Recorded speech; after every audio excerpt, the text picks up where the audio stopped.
Shalom, saudara yang kekasih di dalam nama Tuhan Yesus. Hari ini saya akan membagikan beberapa kebenaran firman Tuhan yang terambil dalam Yohanes 11 ayat 21 sampai dengan 27. Demikian firman Tuhan. Maka kata Marta kepada Yesus, "Tuhan, sekiranya Engkau ada di sini, saudaraku pasti tidak akan mati.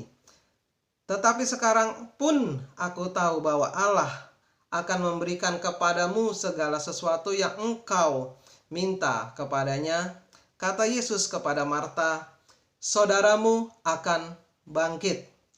Kata Marta kepadanya, "Aku tahu bahwa ia akan bangkit pada waktu orang-orang bangkit pada akhir zaman."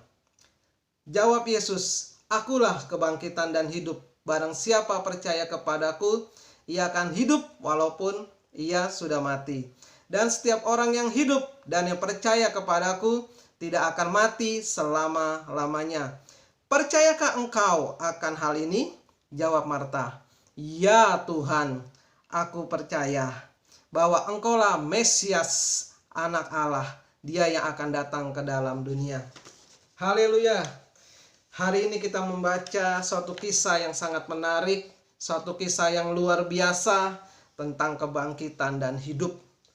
Dan kita bersyukur saudara, kalau siang hari ini kita mendengar firman ini. Firman ini memberitakan siapa Tuhan Yesus sesungguhnya. Dia adalah kebangkitan dan hidup dan tidak ada yang lain.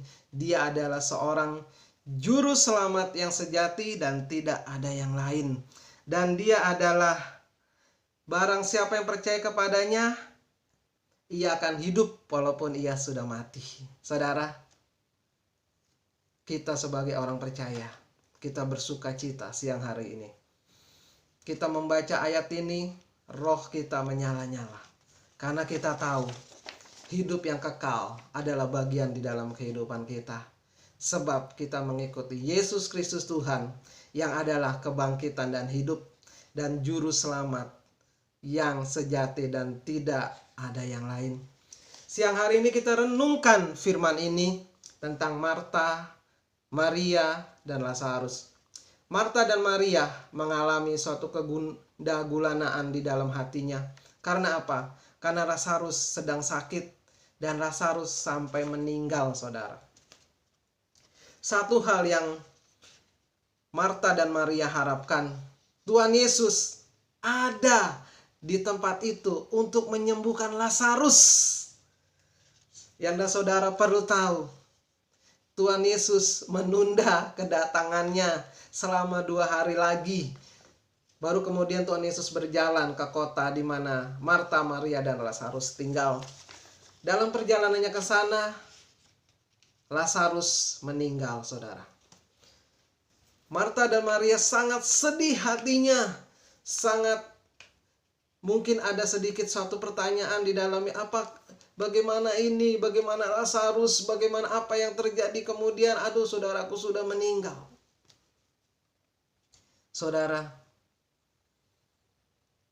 kalau kita mempunyai kasih yang berlimpah-limpah di dalam kehidupan kita akan Allah kita, otomatis kita akan mempunyai satu iman yang teguh, saudara.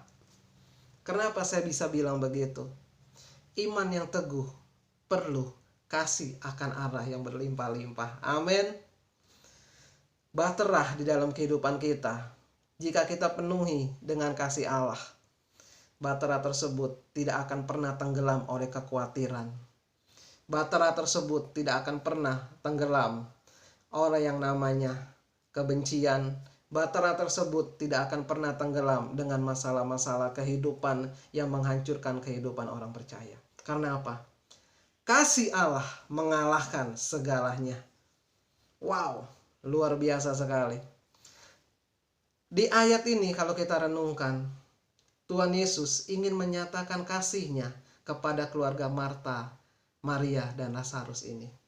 Tuhan Yesus datang di dalam kehidupan mereka untuk membangkitkan Lazarus. Dan Tuhan Yesus membukakan siapa jati dirinya sebagai seorang kebangkitan dan hidup. Wow, luar biasa sekali itu, saudara. Tuhan Yesus buka identitasnya sama kita semua, bahwa ia adalah kebangkitan dan hidup, orang yang dahsyat, orang yang luar biasa, Allah yang berkuasa, Bapa yang kekal, Sang Raja Damai. 1 Petrus 5 ayat 7 katakan seperti ini. Serahkanlah segala kekhawatiranmu kepadanya, sebab ia yang memelihara kamu. Saudara, di sini Tuhan Yesus ajarkan kepada Marta dan Maria untuk menyerahkan segala kekhawatirannya kepada Tuhan Yesus. Marta dan Maria belajar tentang iman yang teguh pada waktu hari itu. Tuhan ajar mereka sedemikian rupa sampai saudaranya meninggal. Tuhan ajarkan mereka tentang iman yang teguh.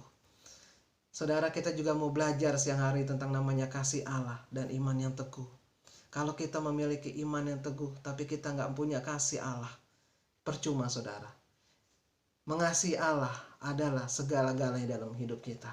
Jika kita mengasihi Tuhan, maka Yohanes 14 ayat 27 katakan, damai sejahtera itu akan memenuhi kehidupanmu. Jika kita menyembah Tuhan, kita mengasihi Tuhan, damai sejahtera itu boleh mengalir terus di dalam kehidupan kita, memenuhi manusia roh kita. Dan kita akan menjadi orang-orang yang luar biasa di dalam Tuhan karena kita memiliki iman yang teguh. Kalau kita tidak memiliki iman yang teguh, kita makanannya si iblis, si jahat. Firman Tuhan dalam 1 Petrus 5 ayat 8 katakan seperti ini. Sadarlah dan berjaga-jagalah, lawanmu si iblis berjalan berkeliling sama seperti singa yang mengaum-ngaum dan mencari orang yang dapat ditelannya. Di Kejadian 2 ayat 7 katakan seperti ini saudara.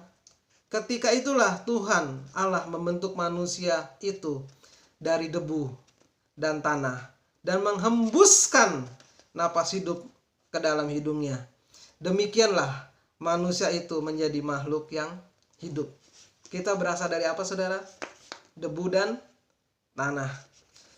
Di Kejadian 3 ayat 14. Lalu berfirmanlah Tuhan Allah kepada ular itu, karena engkau berbuat demikian, terkutuklah engkau di antara segala ternak dan di antara segala binatang hutan, dan dengan perut mulah engkau akan menjara, dan debu tanahlah yang akan kau makan seumur hidupmu.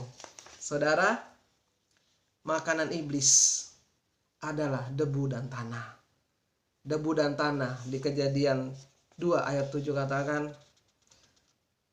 kita dibuat dari debu dan tanah. Jadi kita adalah makanan si jahat. Saudara, iman yang teguh, damai sejahtera Allah yang berlimpah-limpah, itulah yang menjadi kekuatan kita. Dan berhati-hatilah lawanmu si iblis mengaum-ngaum seperti singa yang lapar. Dan kita kalahkan segala sesuatu yang jahat di dalam kehidupan kita dengan damai sejahtera dan kasih Tuhan yang selalu melingkupi hati dan pikiran kita. Tuhan Yesus memberkati. Selamat beraktivitas.